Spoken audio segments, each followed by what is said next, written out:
Students, welcome back to digital teacher ji. आप सभी का डिजिटल टीचर जी में बहुत बहुत स्वागत है। तो हमारी ये 9th वीडियो है ऑडिटिंग के एमसीक्यूज़ की, और इसमें इस पीडीएफ में जो पीडीएफ से मैं पढ़ा रहा हूँ उसमें लगभग 100 क्वेश्चन है, जिसमें से मैं आपको 30 क्वेश्चंस के बारे में आज इस वीडियो में बताऊंगा। बाकी अगर आपको पूरा पीडीएफ चाहिए तो उसके लिए आपको हमारे स्क्रीन पर आ रहे हुए नंबर पर कॉल करके आप हमसे पूरी पीडीएफ ले सकते हैं। साथ ही साथ 200 क्वेश्चंस की हमने एक मोस्ट इम्पॉर्टेंट पीडीएफ बनाई है, जो जिसमें 200 क्वेश्चन हैं, पूरी बुक से हमने छांटे हैं, जो मोस्ट इंपॉर्टेंट क्वेश्चन है वो छांटे हैं। अगर आपको वो पीडीएफ चाहिए तो आप स्क्रीन पर जो नंबर है उस पर कॉल करके हमसे वो वाली पीडीएफ भी ले सकते हैं। तो चलिए शुरू करते हैं आज की वीडियो को। तो आज की वीडियो का जो पहला क्वेश्चन है वो आपकी स्क्रीन पर है। निर्धारित समय में होने वाली आय व संबंधित व्यय के बीच के अंतर हो सकता है। तो ये अंतर हमारा क्या कहलाता है? सही ऑप्शन है ऑप्शन नंबर सी, वो होता है हमारा लाभ या हानि। मतलब जब भी हमारे एक निर्धारित समय में किसी भी व्यापार में जो आय व्यय होते हैं उसका क्या कहलाता है, उसका अंतर क्या होता है, उसका डिफरेंस क्या बनता है? तो लाभ होगा कंपनी में या फिर हानि होगी, ये आपने पढ़ा होगा। इसके बाद हमारा नेक्स्ट क्वेश्चन आपकी स्क्रीन पर, नेक्स्ट क्वेश्चन देखो हमसे क्या कह रहा है कि व्यापार है। व्यापार क्या है? तो इसका सही ऑप्शन है ऑप्शन नंबर ए, लगातार चलने वाली एक प्रक्रिया है। व्यापार क्या है? लगातार चलने वाली एक प्रक्रिया है। इसी के साथ हमारा नेक्स्ट क्वेश्चन आपकी स्क्रीन पर है, क्वेश्चन नंबर 3, लाभ तय करना ज़्यादा कठिन होता है।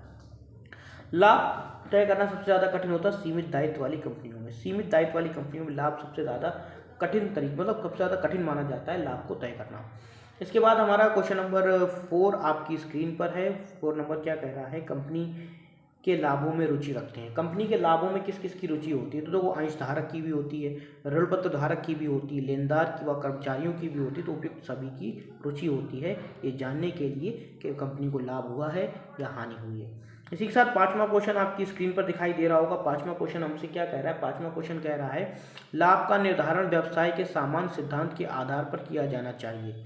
उपयुक्त कथन किसका है? तो ये कथन जो है ना हमारा है लॉर्ड हेल्सबरी का। तो option number A is the right answer. इसी के साथ हमारा नेक्स्ट क्वेश्चन, क्वेश्चन नंबर 6 आपकी स्क्रीन पर है। क्वेश्चन नंबर 6 हमसे क्या कह रहा है? कमाई गई आय से इसके कमाने के लिए किए गए व्यय को निकालकर लाभ की जानकारी दी जाती है। कथनकर्ता कौन है? इसके कथनकर्ता कौन है? तो इसके कथनकर्ता जो है, इसका सही ऑप्शन है option number A is the right answer. इसी के साथ हमारा नेक्स्ट क्वेश्चन आपकी स्क्रीन पर, नेक्स्ट क्वेश्चन देखो आपसे क्या कह रहा है। हमारा नेक्स्ट क्वेश्चन आपसे कह रहा है लाभ के वास्तविक लाभ से ज़्यादा निर्धारित होने का प्रभाव होता है। तो क्वेश्चन नंबर 7 का सही ऑप्शन है ऑप्शन नंबर डी, उपयुक्त सभी। यानी लेनदारों के हितों की क्षति, संचालक प्रबंध संचालक व प्रबंधकों को ज़्यादा पारिश्रमिक, कंपनी का दिवालियापन की ओर जाना, ये सब क्या होता है हमारे जब वास्तविक लाभ से ज़्यादा लाभ निर्धारित होता है। इसी के साथ हमारा नेक्स्ट क्वेश्चन, क्वेश्चन नंबर 8 आपकी स्क्रीन पर। जो क्वेश्चन नंबर 8 क्या कह रहा है हमारा? क्वेश्चन नंबर 8 कह रहा है लाभ के वास्तविकता में कम तय होने का प्रभाव होता है।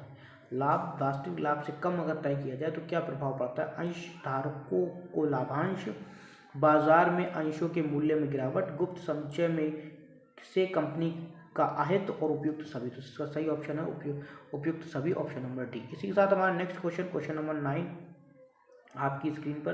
क्वेश्चन नंबर 9 क्या कहा है?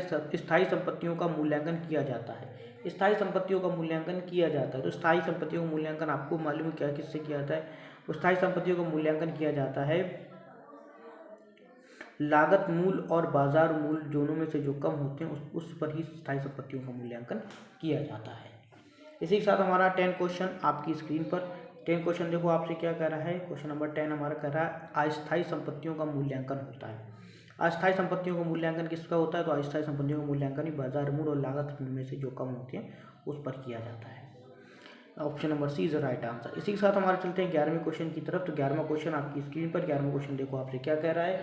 11वां क्वेश्चन कह रहा है आपका लेखांकन के सिद्धांतों के अनुसार क्या सत्य है? लेखांकन के सिद्धांतों के अनुसार क्या सत्य है? तो जो ए और बी और सी लिखा है ना, तीनों सत्य है। तो सही ऑप्शन है ऑप्शन नंबर डी, उपयुक्त सभी। इसी के साथ चलते हैं हम अपने नेक्स्ट क्वेश्चन की तरफ। तो नेक्स्ट क्वेश्चन आपकी स्क्रीन पर देखो क्या कह रहा है? नेक्स्ट क्वेश्चन विभाज्य लाभ की शर्त है। विभाज्य लाभ की क्या शर्त है? इसको ऐसा भी कह सकते हैं लेखाकर्म के सिद्धांत, अंतर नियमों का पालन, न्यायालयों के निर्णय। तो इसका सही ऑप्शन ऑप्शन नंबर डी, उपयुक्त सभी। इसी के साथ चलते हैं हम अपने नेक्स्ट क्वेश्चन की तरफ। नेक्स्ट क्वेश्चन यानी क्वेश्चन नंबर 13 आपकी स्क्रीन पर। क्वेश्चन नंबर 13 कह रहा है विभाज्य लाभ के संबंध में वर्णन रह सकता है। तो ये होता है कंपनी के पार्षद सीमन अंतर नियमों में। कहाँ होता है? कंपनी के अंतर नियम में। Option number A is the right answer. इसी के साथ हमारा नेक्स्ट क्वेश्चन क्वेश्चन नंबर 14 आपकी स्क्रीन पर। तो क्वेश्चन नंबर 14 आपसे क्या कह रहा है? देखिए, वर्तमान लाभ में से गत वर्षों की हानियों का अपलेखन किए बिना लाभांश वितरित करना अवैध है। यह निर्णय किस वाद में दिया गया था? तो ये निर्णय जो दिया गया था उसका सही ऑप्शन है ऑप्शन नंबर ए। इसी के साथ चलते हैं हम अपने नेक्स्ट क्वेश्चन की तरफ। नेक्स्ट क्वेश्चन आपकी स्क्रीन पर दिखाई दे रहा होगा। तो नेक्स्ट क्वेश्चन हमसे क्या कह रहा है? पूंजीगत लाभ होता है। पूंजीगत लाभ क्या होता है? हम इस तरह से भी कह सकते हैं। तो क्वेश्चन नंबर 15 का जो सही ऑप्शन है वो ऑप्शन के लिए सबसे पहले हम सब ऑप्शन पढ़ लेते हैं। असामान्य लाभ, स्थायी संपत्तियों से बिक्री से, अंश निर्गमन पर अधिमूल्य से, उपयुक्त सभी। सही ऑप्शन है ऑप्शन नंबर डी, उपयुक्त सभी जो होता है हमारा पूंजीगत लाभ के रूप में जाना जाता है। इसी के साथ हमारा 16 क्वेश्चन आपकी स्क्रीन पर इंपॉर्टेंट क्वेश्चन है। 16 क्वेश्चन कह रहा है यदि कंपनी के आंतरिक नियम अनुमति देते हों तो कंपनी के व्यापार के किसी भ्रम के विक्रय से प्राप्त लाभ की रकम अंशधारियों में वितरित की जाती है या की जा सकती है। यह निर्णय किस वाद में दिया गया था? तो यह निर्णय किस वाद में किया था? सही ऑप्शन है ऑप्शन नंबर ए। इसी के साथ चलते हैं हम अपने नेक्स्ट क्वेश्चन की तरफ। नेक्स्ट क्वेश्चन क्वेश्चन नंबर 17 आपकी स्क्रीन पर। और क्वेश्चन नंबर 17 आपसे क्या कह रहा है? अमोनिया सोडा कंपनी बनाम आर्थर चेम्बरलेन एवं अन्य 1918 के बाद में दिए गए निर्णय के अनुसार पूंजीगत लाभांश में लाभों के रूप में बांटा जा सकता है यदि। इसका सही ऑप्शन है ऑप्शन नंबर डी, उपयुक्त सभी। यानी क्या क्या बांटा जा सकता है? अंतर नियम अगर अनुमति दें तो बांटा जा सकता है, और अगर ऐसे लाभ रोकड़ के रूप में मिल गए हों, मतलब लाभ को अगर कैश मिल गया हो तो बांटा जा सकता है। ऐसे लाभ जो संपत्तियों के पुनः मूल्यांकन के बाद बच गए हों तो ऐसे लाभों को क्या करा जा सकता है? बांटा जा सकता है। उपयुक्त सभी इसका सही आंसर है। इसी के साथ चलते हैं हम अपने 18वें क्वेश्चन की तरफ। 18 क्वेश्चन आपसे क्या कर रहा है? देखो 18 क्वेश्चन में दिया हुआ है पुनः मूल्यन से उत्पन्न पूंजी वृद्धि आंतरित की जाती है। तो इसका सही ऑप्शन है ऑप्शन नंबर ए, पूंजी संचय खाते में। किस में करी जाती है? पूंजी संचय खाते में करी जाती है।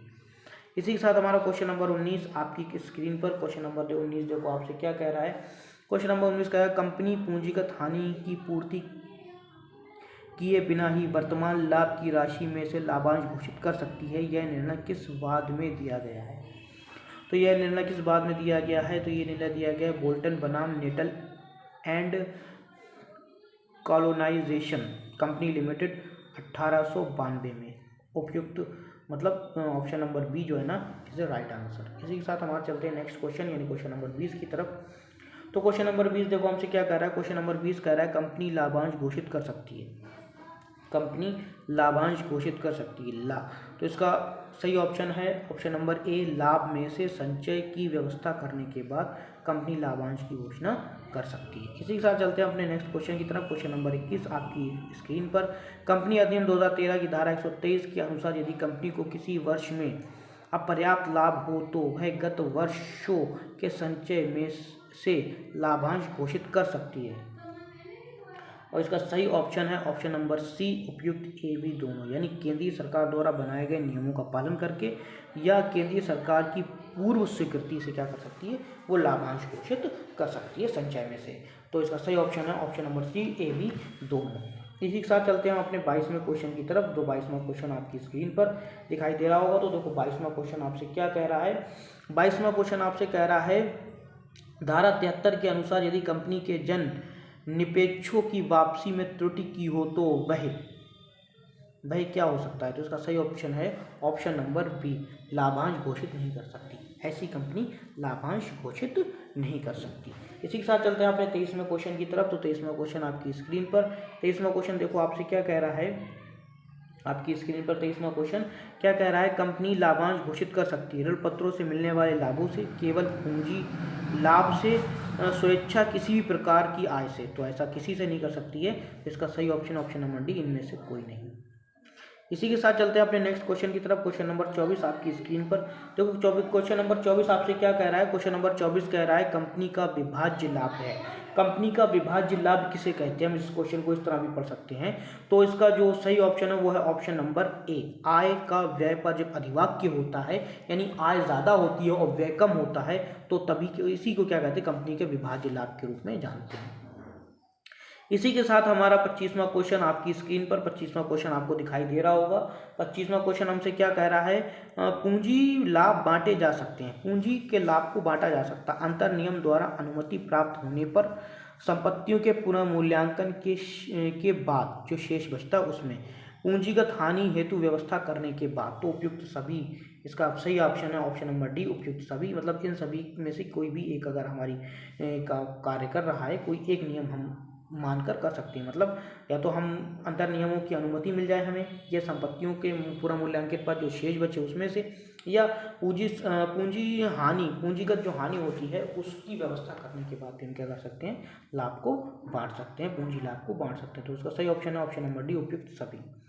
इसी के साथ चलते हैं अपने 26वें क्वेश्चन की तरफ। तो 26वां क्वेश्चन आपसे क्या कह रहा है, थोड़ा सा ब्लर है ये क्वेश्चन, आप लोग थोड़ा समझ लीजिएगा। 26वां क्वेश्चन आपकी स्क्रीन पर, लाभ हानि खाते का डेबिट शेष होने पर, लाभ हानि खाते का डेबिट शेष होने पर क्या नहीं किया जा सकता है। तो देखो, लाभ हानि खाते का जब डेबिट शेष होता है, सबसे पहले तो लाभांश को घोषित नहीं किया जा सकता और न ही लाभांश का भुगतान किया जा सकता। तो सही है ऑप्शन नंबर सी, उपयुक्त में से कोई भी काम नहीं किया जा सकता, ना पहला वाला काम किया जा सकता है, ना ही दूसरा वाला काम किया जा सकता है। इसी के साथ चलते हैं अपने नेक्स्ट क्वेश्चन की तरफ। क्वेश्चन नंबर 27 आपकी स्क्रीन पर। तो क्वेश्चन नंबर 27 देखो आपसे क्या कह रहा है, क्वेश्चन नंबर 27 कह रहा है पूंजीगत लाभ बांटने से पूर्व होना चाहिए, पूंजीगत लाभ बांटने से पूर्व क्या होना चाहिए, ऐसे भी हम कह सकते हैं। तो पूंजीगत लाभ बांटने से पूर्व पहले क्या होना चाहिए, तो पहले पूंजीगत हानि के लिए आयोजन होना चाहिए, विगत वर्षों की हानियों के लिए आयोजन होना चाहिए, यानी उपयुक्त ए बी दोनों, यानी option number C is right answer. इसी के साथ चलते हैं अपने 28वें क्वेश्चन की तरफ। तो 28वां क्वेश्चन आपकी स्क्रीन पर दिखाई दे रहा होगा। 28वां क्वेश्चन देखिए आपसे क्या कह रहा है। तो 28वां क्वेश्चन कह रहा है लाभांश नीति बनाते समय ध्यान रखने योग्य तत्व है। लाभांश नीति बनाते समय क्या क्या ध्यान रखना चाहिए। तो सबसे पहले पूंजी संरचना की पवित्रता का ध्यान रखना चाहिए, व्यापार की स्थायित्व एवं निरंतरता का ध्यान रखना चाहिए, अंशधारियों की भावना का ध्यान रखना चाहिए। तो सही ऑप्शन है ऑप्शन नंबर डी, उपयुक्त सभी का ध्यान रखना चाहिए। ये सभी सही है, तो ये ऑप्शन नंबर डी हो जाएगा आपका। इसी के साथ हमारा 29वां क्वेश्चन आपकी स्क्रीन पर और लास्ट सेकंड क्वेश्चन है ये हमारा। इसके बाद 30वां क्वेश्चन। और अगर आपको पूरी वीडियो चाहिए, पूरी पीडीएफ चाहिए, तो आप हमें स्क्रीन पर दिखाए गए नंबरों पर कांटेक्ट कर सकते हैं और आपको वो 200 क्वेश्चंस की जो हमने मोस्ट इंपॉर्टेंट जो हमने पीडीएफ बनाई है, अगर वो भी पीडीएफ चाहिए तो अभी आप हमें कांटेक्ट कर सकते हैं स्क्रीन पर दिखाए हुए नंबरों पर। तो हमारा 29वां क्वेश्चन देखिए आपकी स्क्रीन पर है। 29वां क्वेश्चन हमसे क्या कह रहा है, कंपनी अधिनियम 2013 की धारा 123 के अनुसार लाभांश का भुगतान किया जा सकता है। लाभांश का भुगतान किया जा सकता है, चालू वर्ष के लाभों से किया जा सकता है, गत वर्ष के कोषों से किया जा सकता है, केंद्रीय राज्य सरकार द्वारा दी गई गारंटी के बदले लाभांश के रूप में बांटने हेतु प्रदत्त राशि से किया जा सकता है। तो इसका सही ऑप्शन है ऑप्शन नंबर डी, उपयुक्त सभी से किया जा सकता है।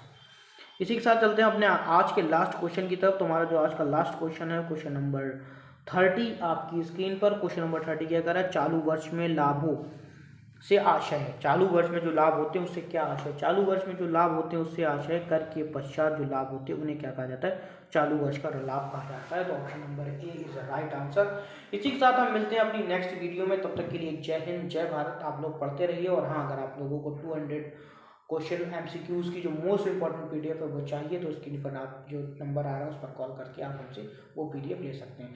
थैंक यू वेरी मच, मिलते हैं अगली वीडियो में।